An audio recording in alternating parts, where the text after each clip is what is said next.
ሰላም ጤና ይስጥልን። ወቅታዊ እውነተኛና ፈጣን መረጃዎችን የምናደርስበት የፈጠነ ሚዲያ ነው። የአማራ ክልል ወቅታዊ የጸጥታ ሁኔታና የመንግስት ወታደራዊ መግለጫዎችን የተመለከተ መረጃ ይኖረናል። በመቀጠልም በመንግስት በተገነቡ መንገዶች ላይ በሚንቀሳቀሱ ተሽከርካሪዎች ላይ ሊጣል የታሰበው አዲስ ዓመታዊ ግብር የተመለከተው ዘገባ የዛሬው አበይት ዜናዎቻችን ናቸው። አብራችሁን ሁኑ።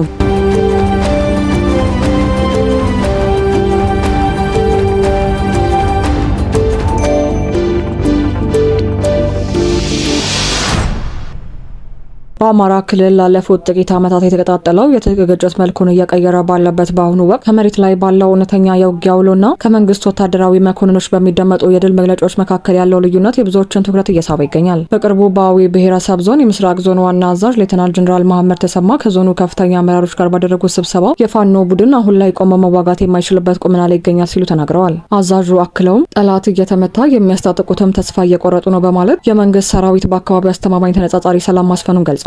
የሌተናል ጀነራል መሐመድ ተሰማ መግለጫ መንግስት በክልሉ ያለውን የጸጥታ ሁኔታ ሙሉ በሙሉ ተቆጣጥሯል ለማለት የሚያደርገውን ጥረት የሚያሳይ ቢሆንም የፖለቲካና የወታደራዊ ጉዳዮች ተንታኞች ግን የችግሩን ጥልቀት ያህል ወታደራዊ መግለጫዎቹ ብቻ መፍትሄ ሊሆኑ እንደማይችሉ ይሟገታሉ። ጀነራሉ በዞኑ ተነጻጻሪ ሰላም ሰፍኗል፣ የልማት ስራዎችም ተጀምረዋል ቢሉም ህዝቡ አሁንም ቢሆን የፍርሃትና የስጋት ድባብ ውስጥ እንደሚገኝ ከስፍራው የሚወጡ መረጃዎች ያመላክታሉ። ተነጻጻሪ ሰላም ማለት ዘላቂ ሰላም አለመሆኑን የሚያነሱት ተንታኞች የታጠቁ ኃይሎች ተበታተኑ ወይም ተስፋ ቆረጡ በተባለ ቁጥር እንደገና መደራጀታቸውን ቀይሮ የሚከሰቱበት ሁኔታ መኖሩን ያስታውሳሉ። በጦርነቱ ሂደት ውስጥ መንግስት የታጠቁ ኃይሎችን ጽንፈኛ ባንዳና የታሪካዊ ሀገር ጠላቶች መሳሪያ በማለት የመፈረጃ አካሄዱን ቀጥሎበታል። ሆኖም ግን በአካባቢው ያለው ግጭት በዋናነት ከአስተዳዳሪው ከማንነትና ከፖለቲካዊ ቅሬታዎች የሚመነጭ በመሆኑ ችግሩን በውጭ አካላት ሴራ ላይ ብቻ ማሳበቡ የችግሩን ስረ መሰረት ለመፍታት የሚያስችል አይሆንም የሚሉ አስተያየቶች ይደመጣሉ።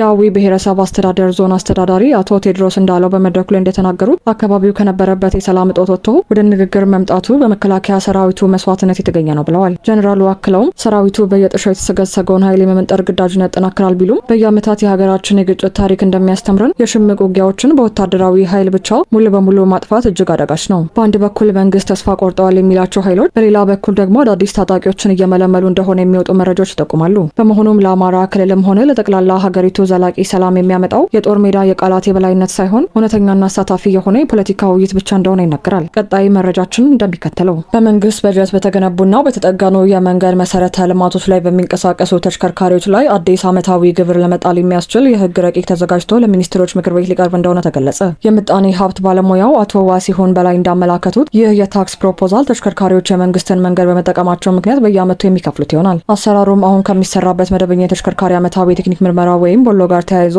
እንደ አንድ ግዴታ ተካቶ ሊመጣ እንደሚችል ይጠበቃል። እንደ አቶ ዋሲሁን ገለጻ የታክስ አጣጣሉ መስፈርት የሁሉንም ተሽከርካሪ እኩል የሚያይ ሳይሆን እንደ ተሽከርካሪው አይነትና አካባቢን የመበከል መጠን ይለያያል። አሮጌ ተሽከርካሪዎች ከፍተኛ ጭስ ስለሚለቁና አካባቢን ስለሚበክሉ ከፍተኛ ክፍያ እንዲከፍሉ ይደረጋል። አዳዲስ ተሽከርካሪዎች ደግሞ አነስተኛ ጭስ የሚያመነጩ ወይም የአካባቢ ብክለት ደረጃቸው ዝቅተኛ የሆኑት ደግሞ ቅናሽ ወይም ዝቅተኛ ታክስ ይጣልባቸዋል። ይህ አይነቱ የከተማና የመንገድ አጠቃቀም ክፍያ አዲስ እንዳልሆነና እንደ ኬንያ፣ ሩዋንዳ እንዲሁም በበርካታ የአውሮፓ ሀገራት ቀደም ብሎ ስራ ላይ የዋለ አሰራር መሆኑን ባለሙያው ጠቁመዋል። መንግስት ይህንን አዲስ የታክስ ስርዓት ለመዘርጋት ያሰበበት ዋና ምክንያት ለመንገድ ጥገና የሚሆን ተጨማሪ ገቢ ለማግኘትና በአካባቢ መስተዳድሮች ላይ የሚታየውን የገንዘብ እጥረት ለመቅረፍ እንደሆነ ተነግሯል። በአሁኑ ወቅት የታክስ ፕሮፖዛል በሚኒስትሮች ምክር ቤት ታይቶ ለህዝብ ተወካዮች ምክር ቤት ለመቅረብ በዝግጅት ላይ ይገኛል። አቶ ዋሲሁን አክለው እንደገለጹት ረቂቁ ከጸደቀ በኋላ ዝርዝር ደንቦችና መመሪያዎች ወጥተውለት ወደ ተግባር የሚገባ ሲሆን ለመንግስት አዲስና አስተማማኝ የገቢ ምንጭ ይሆናል ተብሎ ይታመናል። በአንድ በኩል አሰራሩ አሮጌ ተሽከርካሪዎችን በማስወገድና አዳዲስ አካባቢን የማይበክሉ መኪኖችን ለማበረታታት አዎንታዊ ጎን ቢኖረውም በሌላ በኩል ግን አሁን ባለው የኑሮ ውድነት ላይ ተጨማሪ የታክስ ጫና በትራንስፖርት ዘርፉ ላይ መደራረቡ